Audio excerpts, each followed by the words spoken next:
印度喜马拉雅山隧道坍塌，41名工人被困17天。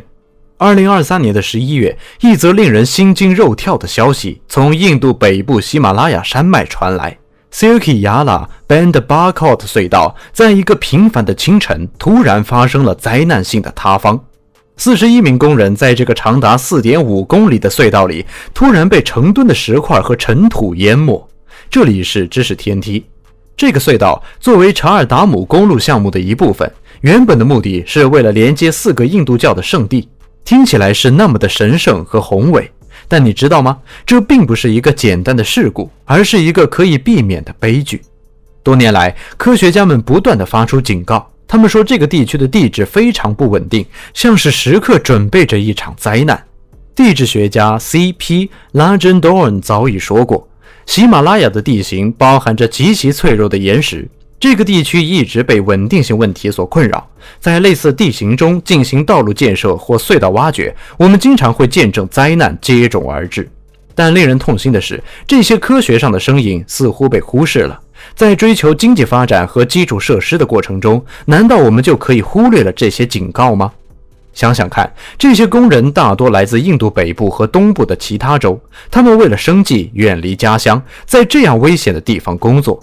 在塌方发生后，救援队伍挖掘了超过55米的废墟，才接近了被困的工人。你能想象他们在那里的绝望和恐惧吗？救援人员不得不通过一个狭窄的管道，将食物、水、氧气、药品、灯光和对讲机送到隧道里。对这些勇敢的工人来说，每一分每一秒都像是永恒。这次事件再次提醒我们，无论是在喜马拉雅还是世界上的任何地方，我们都必须尊重自然，听取科学的声音。发展和进步当然重要，但如果忽视了环境和人的安全，那么这样的发展又有什么意义呢？中国还没打算挖穿喜马拉雅山，印度就先动工了。从2016年开始，印度政府就开始了这个雄心勃勃的计划，目的是通过改造超过800公里的道路，连接4个印度教的圣地。听起来挺震撼的吧？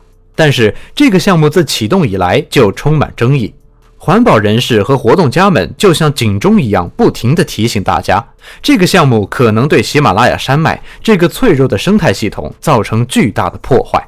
想想看，喜马拉雅山脉那么美丽，那么神秘，它不仅是地球上最高的山脉，也是无数动植物的家园。但这个项目涉及大规模的道路拓宽、隧道挖掘和桥梁建设，这些活动会导致山体滑坡、洪水等自然灾害的风险大幅增加。这次隧道塌方就是一个明显的例子，再次证明了环保人士的担忧不是危言耸听。尽管有如此多的反对声音，印度政府还是决定继续推进这个项目。他们似乎认为这个项目对于经济发展和基础设施建设太重要了，以至于可以冒一些风险。但这让人不禁思考，我们真的应该为了所谓的发展牺牲环境和安全吗？在这个过程中，还有一个让人不解的点。2019年，印度最高法院甚至委派了一个专家委员会来评估这个项目的影响。他们发现了生态破坏的证据，并且识别出了易发生灾害的区域。尽管如此，委员会中的大多数政府官员还是批准了道路拓宽计划。后来，印度政府甚至以国家安全为由，推翻了最高法院有关限制道路宽度的判决，继续执行原计划。这让人不禁问，在这个项目中，环境保护和人民安全的权重究竟有多少？所以，查尔达姆公路项目到底是进步的象征，还是潜在的灾难之源？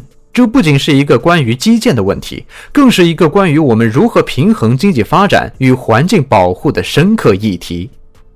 印度想挖穿喜马拉雅山有多难？中国山区基建有多牛？都有哪些成就？在我国西部，特别是四川省，复杂多变的山地地形一直是发展的大难题。就是这样的挑战，近年来却成了我们国家展示其工程技术实力的舞台。政府不仅投入了巨额资金，还运用了一系列创新技术，成功克服了这些难题，完成了许多引人瞩目的大型基建项目。